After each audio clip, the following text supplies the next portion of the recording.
मुरादाबाद के सिरसवा हरचंद गांव स्थित विद्या निकेतन इंटर कॉलेज से जुड़ा एक मामला क्षेत्र में चर्चा का विषय बना है।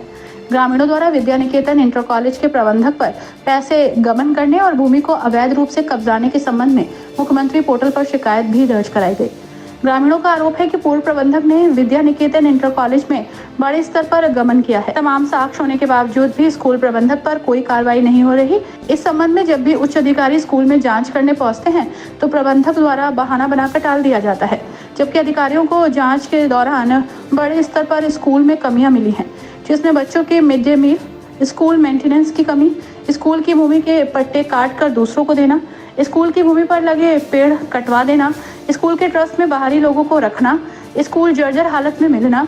इस तरह की कमियां मिलने के बाद भी स्कूल प्रबंधक पर कोई कार्रवाई नहीं हो रही। विद्यालय में आज फिर टीम जांच को पहुंची, लेकिन प्रबंधक के गुर्गों ने शिकायतकर्ताओं के साथ बदतमीजी भी करने की कोशिश की।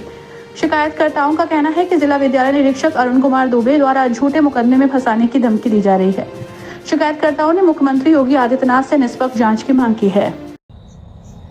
जांच लगभग 8-9 हो चुकी हैं। पहले भी जो जिला विद्यालय निरीक्षक हैं और एक उसका बाबू है मनुराज शर्मा, दोनों महाभ्रष्ट हैं। वो ही इस विद्यालय को हमारे लुटवाने पर तुले हुए हैं। भ्रष्ट महाभ्रष्ट प्रबंधक है ये पूरन। यही लगातार पिछले 22 वर्षों से विद्यालय को लूट रहा है। कभी ये प्रबंधक, कभी इसकी सलज प्रबंधक, कभी इसके पिताजी प्रबंधक। अब उसने अपनी जगह हटा कर एक दूसरे को बना दिया है, लेकिन नाम का ही है वो, मालिक वही है। वही विद्यालय को नष्ट करने पर लगा है, विद्यालय की प्राभूत निधि को खत्म कर रहा है। जिस तरह से आपने आवाज़ उठाई है तो क्या लगता है आपको, क्या मतलब कोई दबाव बनाते हैं ये लोग आपको? दबाव बनाने का प्रयास कर रहा है, धमकियाँ भी देते हैं दाएं बाएं से, लेकिन उनसे कोई फर्क नहीं पड़ता। हम विद्यालय को बचाने के लिए हाई कोर्ट, सुप्रीम कोर्ट तक, उच्च अधिकारियों तक जहां भी जाना होगा जाएंगे और विद्यालय को इन दुष्टों के हाथों से बचाएंगे। आज की जांच में क्या पाया गया? जांच में अब देखो, ये जांच समिति जो अपनी जाकर रिपोर्ट देगी, अगर सही जांच रिपोर्ट दे देगी तो ये निश्चित सब पूरा प्रबंध तंत्र जेल जाएगा। देखा गया जैसे कि ग्रामीण क्षेत्र का बहुत पुराना ये विद्यालय है और कई गाँव के यहाँ बच्चे पढ़ने के लिए आते थे। भविष्य भी सुधरा है बहुत बच्चों का। तो क्या कहना चाहेंगे, अगर इस तरह से ही चलता रहा तो एक दिन ये जो कॉलेज है नष्ट हो सकता है क्या? विद्यालय बहुत पुराना है। 1968 में हाई स्कूल की मान्यता मिली थी हमारे विद्यालय को। 1970 में इंटरमीडिएट की मान्यता मिली। उस समय क्षेत्र के बहुत सारे लोगों ने अपने बच्चों की अपनी ज़मीनें विद्यालय को दान दी। उसमें मेरे परिवार ने भी ज़मीनें दान दी।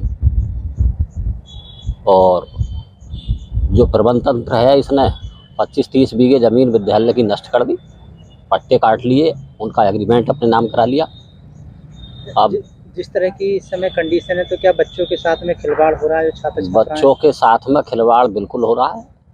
तमाम तरह के भ्रष्टाचार हैं, ज़मीन के भी हैं, संचायिका के भी हैं और अल्पसंख्यक छात्रवृत्ति के भी हैं। देखा गया है जैसे कि जो स्कूल की दीवारें हैं, छतें हैं, वो भी जर्जर हालत में है। तो इसका तो उन्हें कुछ नहीं लेना, उन्हें सब स्कूल की जो इनकम है वो अपने उस पर मौज मस्ती में खर्च करनी होती है ना।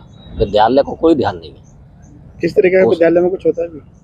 कुछ नहीं होता, ट्रस्ट बना लिया वो। हमने शिकायत कर करके उच्च अधिकारियों से, हमने, हमारे साथियों ने वो ख़त्म कराया है। 25 बीघे ज़मीन पहले पट्टे काट दिए, 2-2.5 बीघे के अभी पीछे काट दिया था, वो हमने लड़ झगड़ के शिकायत करके वो निरस्त कराया है। एक दिन ये तो पूरे विद्यालय की ज़मीन है अपने नाम करा लेगा। जो बार बार जांच आ रही है, इसको लेकर क्या कहना चाहिए अधिकारी? जांच करना, हमें विद्यालय की दशा देख के हमें दुख होता है, इसलिए हम शिकायत कर रहे हैं। अधिकारियों से भी अपेक्षा है कि वो जांच सही करें, सही रिपोर्ट दें और उस पर सही कानूनी कार्रवाई करें। जो दोषी पाया जाए उसके खिलाफ कार्रवाई हो। जैसे भीषण गर्मी थी, गर्मी में पंखे भी नहीं थे उसमें भी, तो इस तरह के वो विद्यालय नहीं बचेगा कुछ दिनों में अगर यही प्रबंध तंत्र काबिज रहा तो।